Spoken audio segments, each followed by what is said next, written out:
not give us all the answers. But we're going to ask him. He was texting, so I wanted to give him time to finish up recruiting. No doubt. He was doing. That's good. I appreciate that, Lloyd. That's good producing by you. Welcome back, head coach of the LSU Baseball Tigers, Jay Johnson. Coach, appreciate you coming back on. It's been a little while. I need to give you a little bit of a break from Lloyd until you saw us on Friday, and Lloyd got real excited that you acknowledged him. Just want to say that. I don't know if it was me, but I'll take it. Yeah, it was good to see you guys. What can I say? No, it's always good to see you, Coach, and obviously. This is the last week of spring training, if you will, before the game week. I would imagine, going in, you have a lot of new guys going into the season, going into this part of the season. There's still a lot of position battles to be had. There's still a lot of opportunity to be had from a bunch of different guys. With a week remaining in the preparation, have you kind of narrowed down on who you think's going to be in the starting lineup on Friday, or are there still some position battles that you're trying to iron out right now?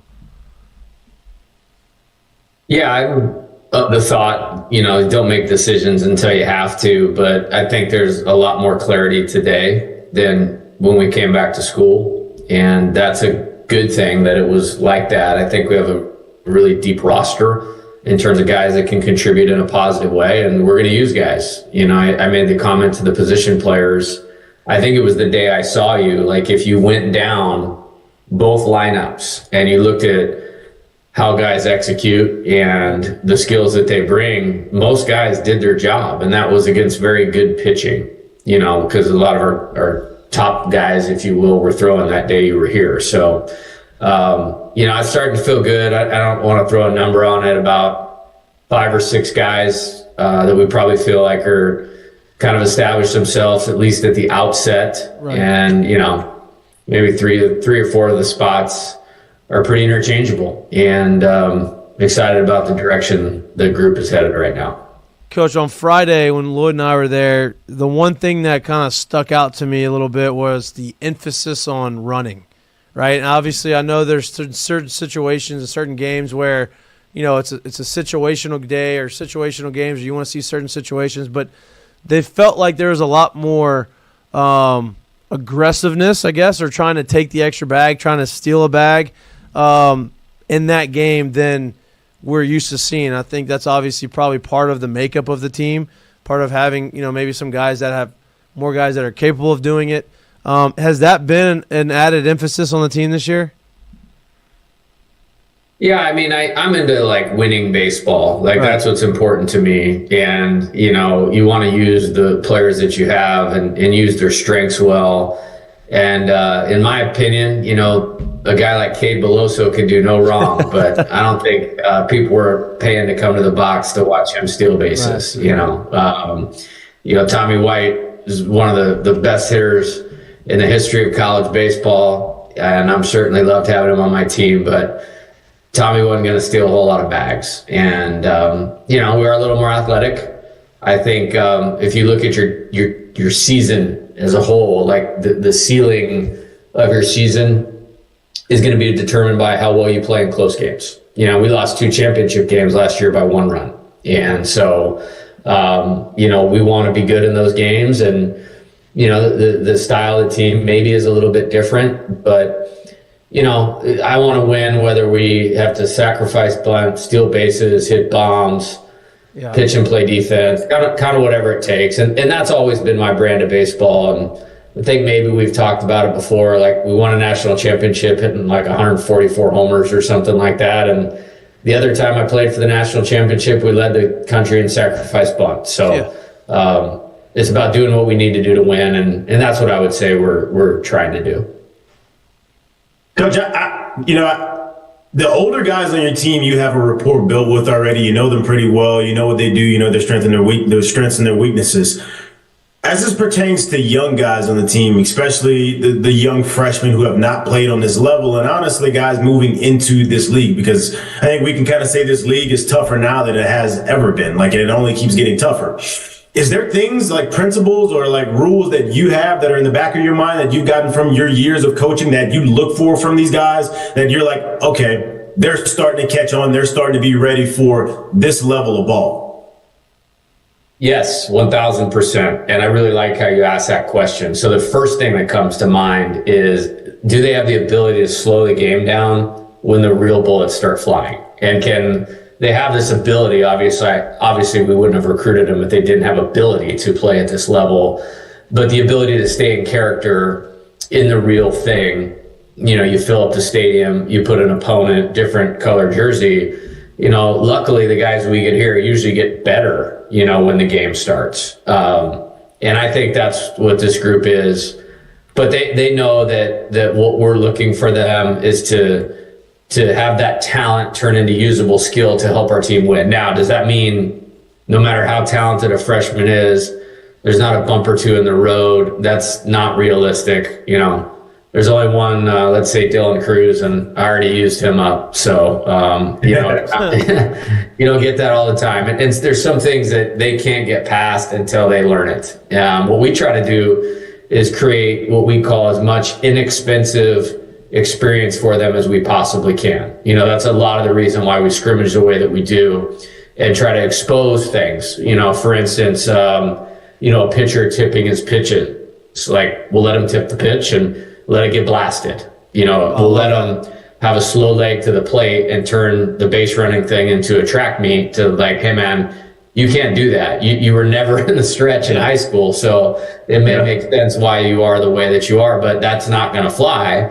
And until you can get the ball to the plate in 1-3 or less and hold your same stuff and execute pitches, hold the ball, comfortable picking, it's really hard to put you in a game that matters. On the position player side, if the management of the strike zone, if we're swinging at everything and not controlling the at bat, that's an absolute benchmark. It's like first thing they write down in a offensive player meeting is if I swing at balls, I will not play. So there's some of those, but I will say I'm very positive about the talent and the makeup of this freshman class. This is by far the best freshman class we've had since I've been here. It's not close. And I think there's talent and there's makeup, which will turn into, skill. And some of these guys will contribute right away. And they're the foundation of what we're going to do going forward. So feel real good about those guys. And some of those guys are hitting those marks, Jared, as you asked about. Nice. Coach, one of those freshmen is, at a position of need, right? I know one of the bigger position battles, and that's catching position, right? We got to see Luis Hernandez, and we saw Aaron Beatty. I saw him catch on Friday. Aaron Beatty seems like he looks pretty good behind the plate. Great thrower of the baseball. I think he threw a couple guys out, hit a double in the gap. What have you seen from him? Because as you're talking about slowing the game down, there's not a position on the field that needs to be slower than that position, right? So, obviously you have 3 guys or 4 guys back there that are getting some opportunities. What's that position like? Are we gonna see them all get some opportunity early on? And what's that? I guess what's the verdict on the catcher's position? Yeah, I'll speak to you. Asked about Cade first of all. He's doing a good job. He's a really talented player. Obviously we were fighting professional baseball to get him here, and proud of him. If he would have had a lower opinion of himself from a signing bonus standpoint, he would not be at LSU right now. So proud of him for that. And he's really developed in his time here. He had an excellent fall. Offensively, I think he hit 360 in the fall. But the greatest compliment I can give a catcher is if you do not notice them when the game is going on, kind of like an umpire, and everything just kind of works with a good tempo, pace, flow. There's not balls to the backstop. And all of them have done a pretty good job of that, and Cade included. He has enough talent to make an impact on the game right now. There's some learning curve stuff that, I'll be definitely looking for him to see that he can slow the game down. He showed me that to this point, I feel good about that. And then, inevitably there's some things like you can't get past until you go through them. And, he'll have some of that. But he's going to play. No question about that, some. Luis Hernandez done a great job receiving, throwing, blocking. He's a good hitter. Yeah, it Hit looks another like double today. looks like he launches ball. It looks like he launches balls. He looks very hitterish at the plate. So it looks like. Yeah. Are you talking about Cade or Luis? No, I'm talking about Luis. You mentioned Luis. Yeah. Both of them are very good offensive players. Yeah. And, I think they both have the ability to be dangerous and have both become better hitters, since they've been here. Using the field, damage the ball, control at bats. They're going to make an impact. Blaze Priester has really caught well since we've been back here, and that's been good. And then he obviously has a lot of power as well. So those three are all going to play some, and we still got some time to sort it out a little bit. Another guy that's really stood out to us on Friday, and it's a guy that we talked a lot about last year. Had a lot of opportunity last year. Came on really late in the season, and a bullpen guy is a guy that you're going to count on. Now it seems like he's going to be a guy you count on the rotation. Cade Anderson. He looks like he is a completely different pitcher this year than he was last year. He has command. It feels like 4 pitches now. His fastball command, he can go down, up, and you saw it. We saw it on Friday. He went 2 fastballs to Priester down at the knees and then followed that up with a nasty changeup to strike him out. And then he had some other strikeouts early in the game where he pitched backwards. So can you talk a little about his development and kind of the biggest difference that you see in him? Yeah, I love to talk about Cade. Like, if you're drawing up a Coach Johnson LSU baseball player, this guy's at the forefront of that. When you talk about talent, makeup, usable skill to win, he did really finish well last year. When you talk about postseason play, the SEC tournament, and a couple really good outings in the NCAA tournament, and he's really elevated himself. I think a couple things. He's been an excellent leader of the pitching staff, and it's not just a talented guy, but a guy that does everything right. I think when you look at his individual development, he crushed the weight room this summer. He's a really good athlete too. He's actually a good hitter too. Like, if we needed to have a pitcher hit, he would probably be the guy that really got the, no question about it. Yeah. Wow. So he's a really good athlete. He added a ton of strength. He's added to his arsenal, added to the pitchability piece.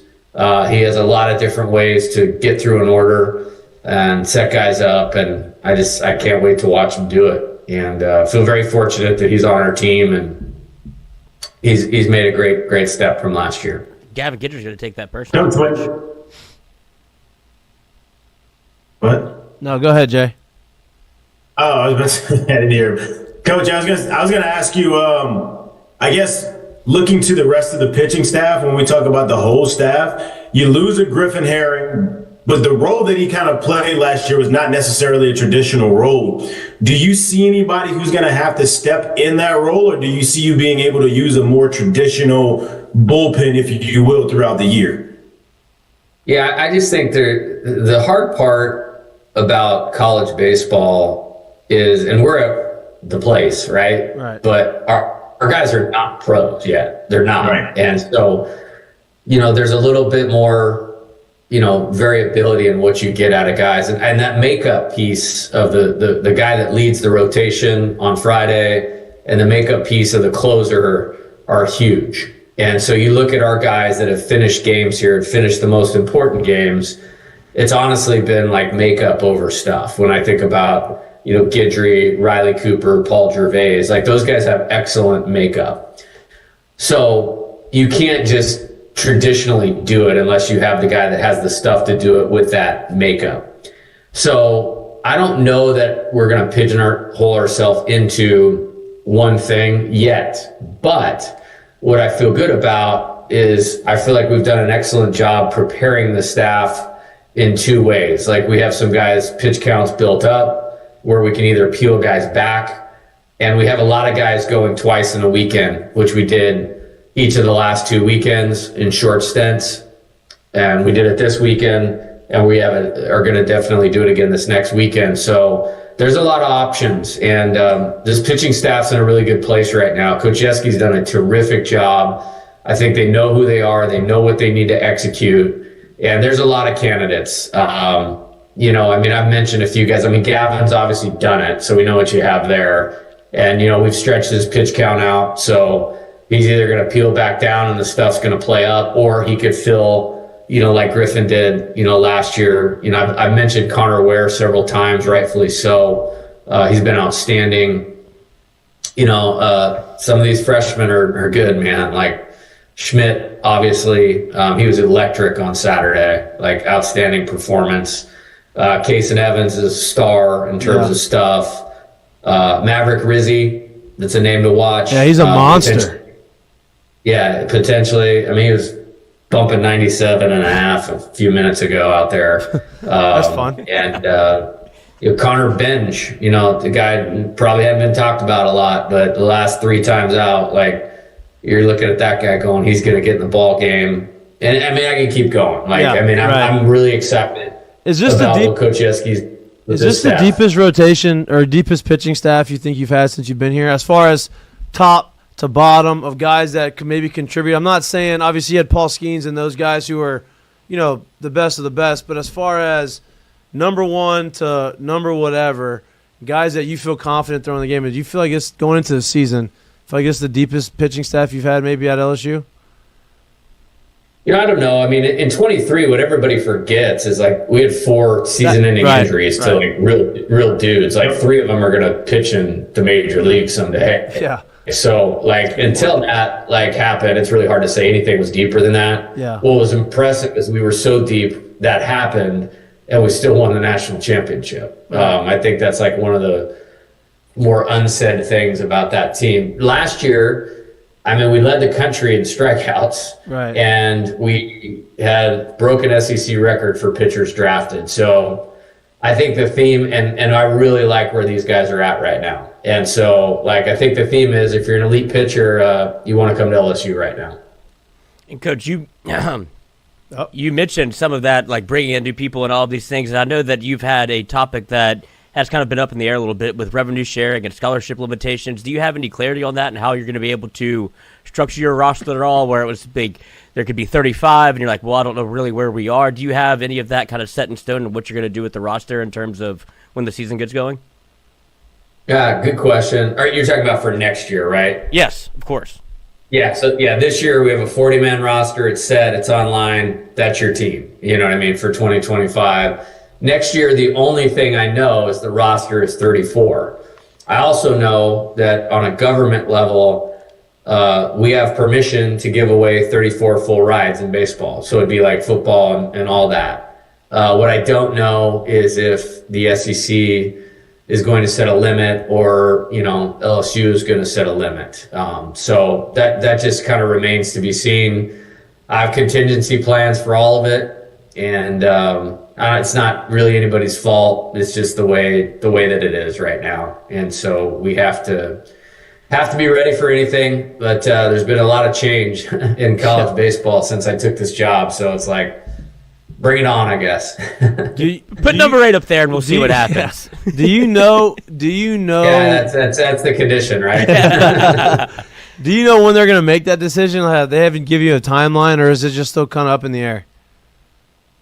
Well, I don't. The last I heard from the SEC is that I don't think they're going to impose a conference limitation on number of baseball scholarships. So I think it's not official yet, but my gut is that, it's going to come down to school what the school wants to do. So obviously we love baseball here. So hopefully we can put ourselves in the best spot possible. I know there's some things with revenue sharing that have changed, and is Title IX impacting that, which, can you give football $17 million, or do they only get $10.25 million? And then how does that affect the other pieces? Like, it's all up in the air. There's been model, is it 75% football, 5% all other sports other than men's and women's basketball, or is it 10%? Right. So there's a lot to be figured out. And, my stance is, let's put baseball in the best position possible. Yeah. I'm on that stance too.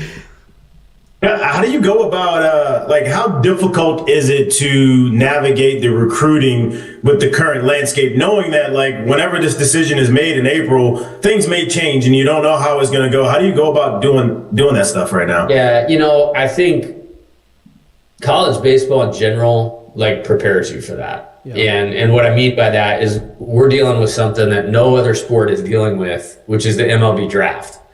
So every year, we have this recruiting class that everybody's excited about. I'm excited about, and everybody should be excited about it. But we lost 4 recruits in the draft. So it's and one guy was in summer school. He was in summer school here, right, and then walked into my office with his dad, and then packed his bags and then left to go to the White Sox. Or something. I don't even know what team he got drafted by. So it's when you're dealing with that, and then it hasn't mattered whether it was San Diego, Nevada, Arizona, LSU, you just kind of get desensitized to all of it. And it's hey man, we want to win. We gotta be ready to operate in any kind of environment. So I feel like we're built for it. I'm built for it. And it's just, hey man, there's some things you don't have control over. And, I'm sure coaches that you guys have had, hey, control what you can control. Yep. And that's what I've chosen to do. And we'll figure out a way and a path, no matter what it looks like. And Coach, you mentioned obviously bringing in transfers, bringing in freshmen that you expect to make an impact. We have one from the chat here, taking a leap of faith. He asks, how do you prepare freshman transfers for a Friday night in Alex Box? Is there anything that you can do to help, or do you kind of put that on the team? Is that more of a team kind of get them ready for stepping into this environment, or is there something that you tell them of when you step into, Tiger Stadium, Alex Box, this is what's expected? Yeah, if you hit a rocket in the gap with the bases loaded, people are going to cheer really loud. Do that. Running. Do a lot of those. If you swing at a slider in the dirt, they're going to be unhappy.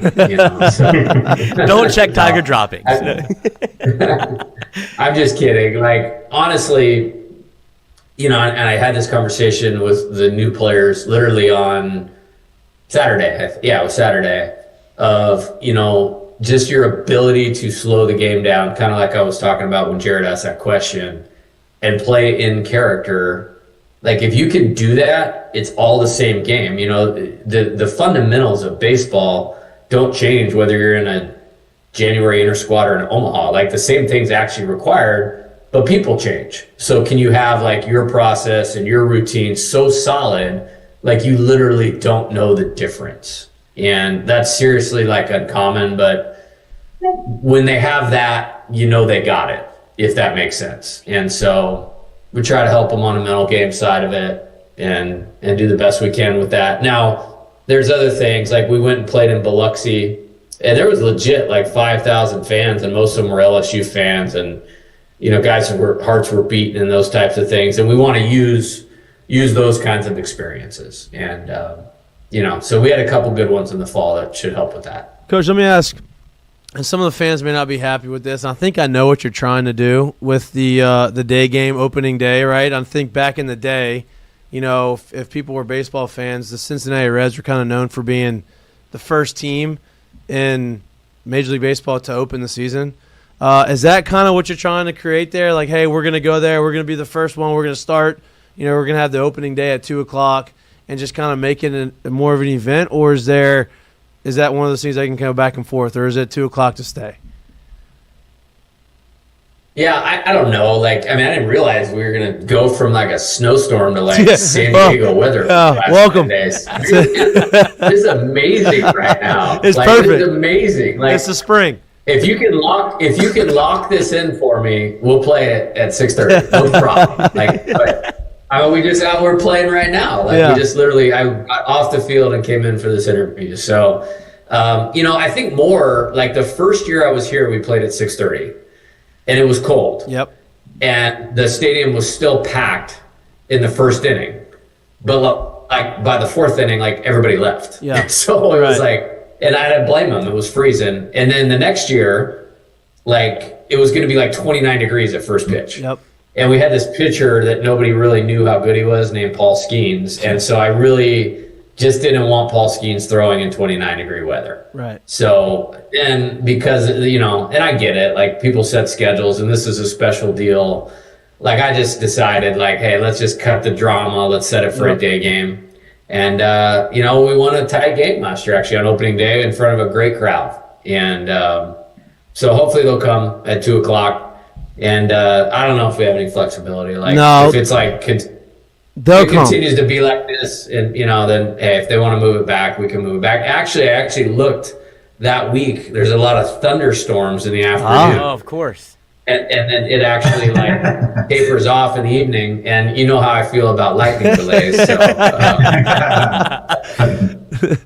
Jay, you got one, Coach? Coach. I'm gonna put you on the spot here a little bit. I'm gonna kind of touch on your personality a little bit. Is that a 7:30 at night coffee? Is that really going on? That's what I was wondering too. Oh, that's 1,000%. Doesn't sleep. God. It's unbelievable. Minutes, man. That's Sleep in incredible. fear. Yeah. No, I've been given a beautiful gift. Like when I go to sleep, I'm asleep. Like I don't. That's amazing. The only 2 times I haven't slept was after the Saturday night Florida game last year and the Saturday night Vanderbilt game. Those are the only 2 times I haven't been able to go to sleep. Those were not good. That's fair. So. That's understandable. That's an impressive habit right there. I'll Listen, tell you that. I don't know if it's a habit, but it's an impressive doing. Yeah, if I drank coffee right now, I'd be up all night. So I respect that. I actually cheat a little bit though. I take down what are they called? The caffeine shots. I cut those, and there's only actually 2 of those in there. So I don't know. It might be the most expensive water in Baton Rouge. It does a trick. Coach, I'm right there with you, buddy. Yeah, look. See? Yeah, he's energy No rest drinks. for the weary. Coffee's better than energy drinks. Don't follow Lloyd. He's an unhealthy person. I won't make it to 45. No. Coach, we appreciate you coming on as always. I don't want to keep you for too long. I know y'all just got off the field. Always a pleasure. Always enjoy having a conversation with you. Looking forward to the season. Looking forward to having you on a lot more throughout the course of the year. We'll be there opening day. I got the go-ahead on Valentine's Day to be there. So I will be there on Valentine's Day without solo. Wife's going to do something else. She got friends Valentine's Day or her side piece. I don't know. I don't know what's going on, but Hey, you got I'll be baseball. there. You never alone with baseball. That's right. We appreciate you.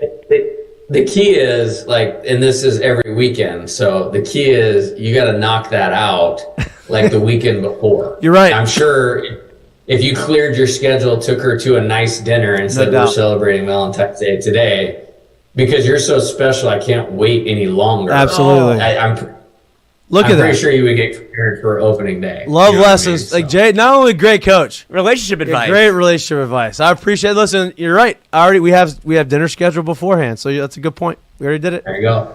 I appreciate you. We'll see you on the next time we come on. Next week after that, whenever.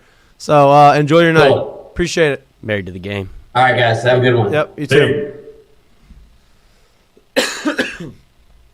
It's good advice. Just plan early. Hey, everybody does Valentine's Day on Valentine's Day. Why don't we make it our day? Why don't we do? Yeah, it's our day. It's special. It's like a second anniversary. That's it. That's it. Works for me.